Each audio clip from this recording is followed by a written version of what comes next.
Assalamualaikum warahmatullahi wabarakatuh. Perkenalkan, nama saya Nurul Hidayah Pakayam, NIM 241032009 dari jurusan Pendidikan Bahasa Arab, Fakultas Ilmu Tarbiyah dan Keguruan, mahasiswa IAIN Sultan Amai Gorontalo. Saya membuat video ini untuk memenuhi tugas mata kuliah Metodologi Studi Islam. Dosen pengampu Ustaz Dr. Haji Muhammad Arif MAG. Baik, saya di sini untuk mempresentasikan materi yang berjudul sumber-sumber hukum Islam yang disepakati oleh para ulama. Baik, langsung saja. Ada beberapa sumber hukum Islam yang muttafaq atau yang disepakati. Nah, yang pertama itu yaitu Al-Quran. Nah, Al-Quran menurut bahasa berasal dari kata qara'a yaqra'u Qur'ana, yang artinya bacaan atau yang dibaca.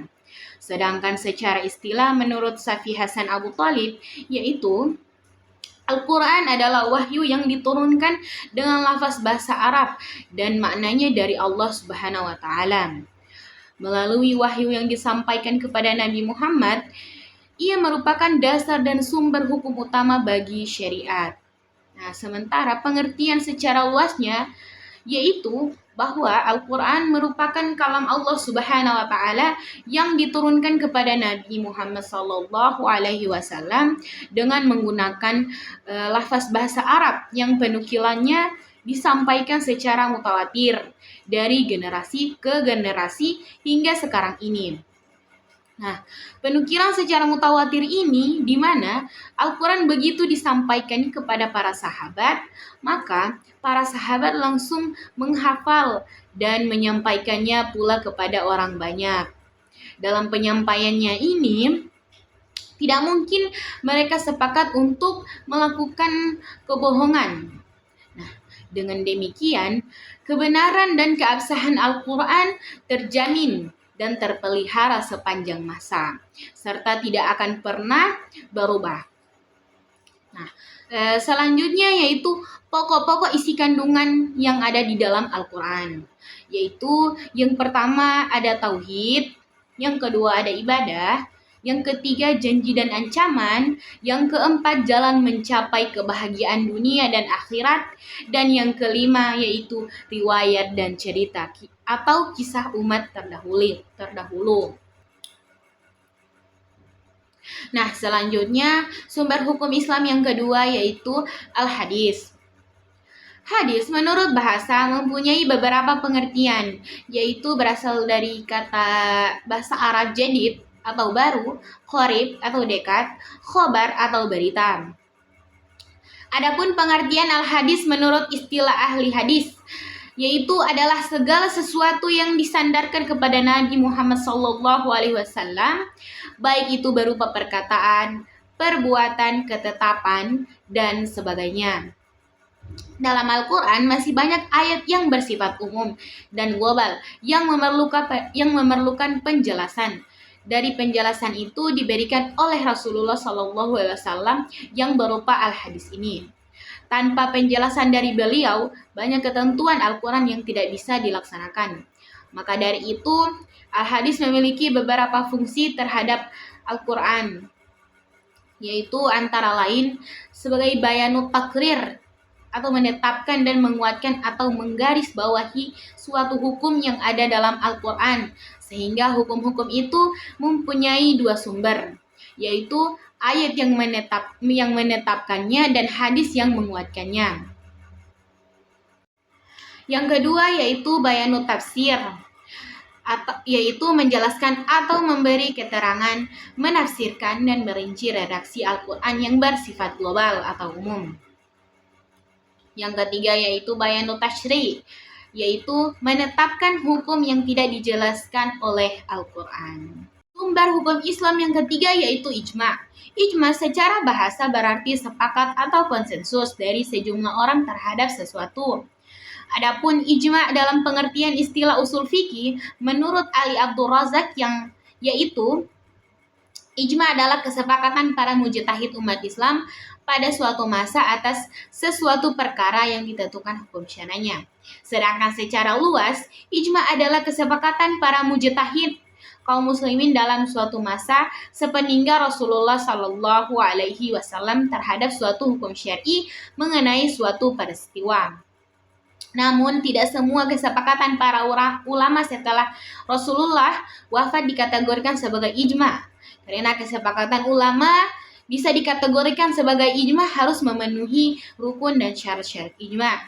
Yang menjadi rukun dalam ijma yaitu adalah kesepakatan ulama. Apabila tidak ada kesepakatan maka itu bukan ijma. Sementara syarat-syarat ijma menurut Wahb Zuhaili ada 6, yaitu haruslah orang yang melakukan ijma itu adalah dalam jumlah banyak dan tidak dikatakan ijma apabila hanya satu orang mujtahid. Tidak dikatakan sebuah kesepakatan apabila dilakukan hanya satu orang ulama. Akan tetapi pada saat terjadinya peristiwa tersebut tidak ada seorang pun mujtahid sama sekali, atau ada tetapi hanya satu saja, tidaklah bisa dikategorikan sebagai ijma yang dibenarkan oleh syara'. Nah, yang kedua, seluruh mujtahid menyetujui hukum syara' yang telah mereka putuskan dengan tidak memandang negara, kebangsaan, dan golongan mereka. Akan tetapi, peristiwa yang dimusyawarahkan itu hanya disepakati oleh mujtahid dari satu daerah atau negara saja. Misal mujtahid dari Mesir atau Arab Saudi atau Indonesia saja. Hasil kesepakatan itu bukanlah sebagai ijma. Ijma harus merupakan kesepakatan seluruh mujtahid muslim ketika peristiwa itu terjadi. Dan yang ketiga, mujtahid yang melakukan kesepakatan mestilah terdiri dari berbagai daerah Islam. Tidak bisa dilakukan ijma apabila hanya dilakukan oleh ulama satu daerah tertentu saja. Seperti ulama Hijaz atau ulama Mesir atau ulama Irak. Nah, yang keempat, kesepakatan itu haruslah dilahirkan oleh dari masing-masing mereka secara tegas terhadap peristiwa itu, baik lewat perkataan maupun perbuatan. Seperti mempraktikannya dalam peradilan, walaupun pada permulaannya baru merupakan pernyataan perseorangan, kemudian pernyataan itu disambut oleh orang banyak, maupun merupakan pernyataan bersama melalui suatu muktamar. Nah, yang kelima yaitu kesepakatan hendaklah dilakukan oleh mujtahid yang bersifat dan menjauhi hal-hal yang bid'ah. Karena nas-nas tentang ijma mensyaratkan hal tersebut.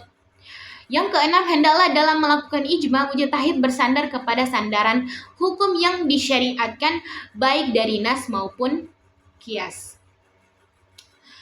Selanjutnya yaitu macam-macam ijma. Menurut para hukum Islam, dilihat dari cara memperolehnya, ijma dibagi menjadi dua, yaitu yang pertama ijma sarih adalah kebulatan yang dinyatakan oleh mujtahid, dan yang kedua ijma sukuti, yaitu kebulatan yang dianggap seorang mujtahid mengeluarkan pendapatnya dan diketahui oleh mujtahidin lainnya, tetapi mereka tidak menyatakan persetujuan atau bantahannya. Sementara dilihat dari dalalahnya atau penunjuk juga terbagi dua macam, yaitu yang pertama ijma qat'i, dalalah terhadap hukumnya, artinya hukum yang ditunjuk sudah dapat dipastikan kebenarannya atau bersifat qat'i sehingga tidak perlu diperdebatkan lagi dan tidak perlu diijtihadkan kembali. Dan yang kedua ijma zanni, yaitu hukum yang dihasilkan kebenarannya bersifat relatif atau masih bersifat dugaan. Karena itu masih terbuka untuk dibahas lagi dan tertutup kemungkinan ijtihad lainnya.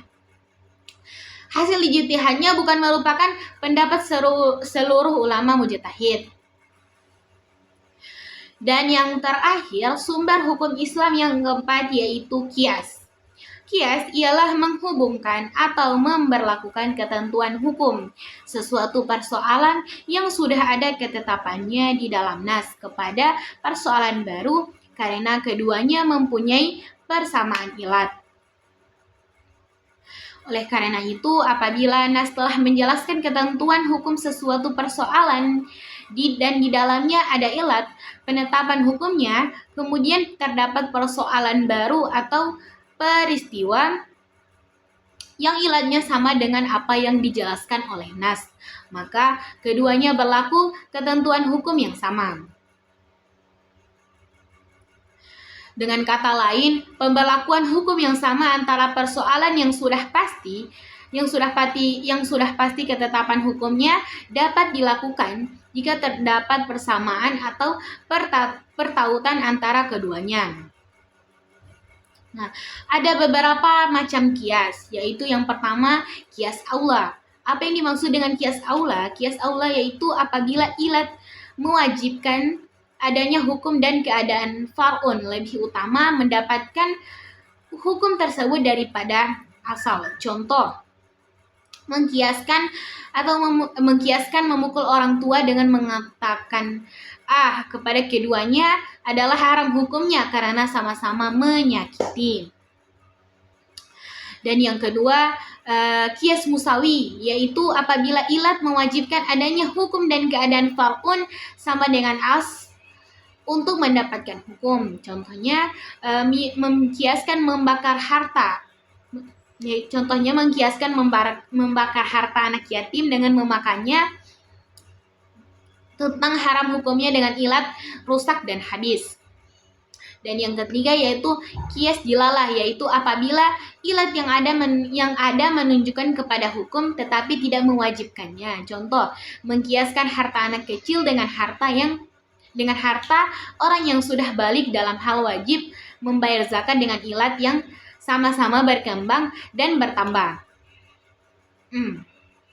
Dan yang kedua yaitu kias syabah, yaitu kias yang keadaan far'un padanya bolak-balik antara dua as, lalu ia dihubungkan dengan as yang lebih banyak persamaannya dengannya. Contoh, hamba sahaya yang cacat karena kejahatan orang lain. Apakah dalam masalah wajib daman atau ganti rugi ia dikiaskan dengan orang yang merdeka karena sama-sama anak Adam, atau dikiaskan dengan benda karena memiliki harta? Persamaannya dengan harta lebih banyak daripada persamaannya dengan orang yang merdeka, karena ia dapat dijual, dipusakai, dihibahkan, dan diwakafkan. Dan yang kelima yaitu kias aduan, yaitu kias yang far'unnya lebih rendah, kedudukannya daripada as untuk mendapatkan hukum yang sama. Contoh, mengkiaskan perhiasan perak bagi laki-laki dengan perhiasan emas tentang haram hukumnya dengan ilat berbangga-bangga. Baiklah, itulah materi-materi tentang sumber-sumber hukum Islam yang disepakati oleh para ulama. Terima kasih telah menonton video ini. Semoga bermanfaat materi yang saya sampaikan. Demikian, wassalamualaikum warahmatullahi wabarakatuh.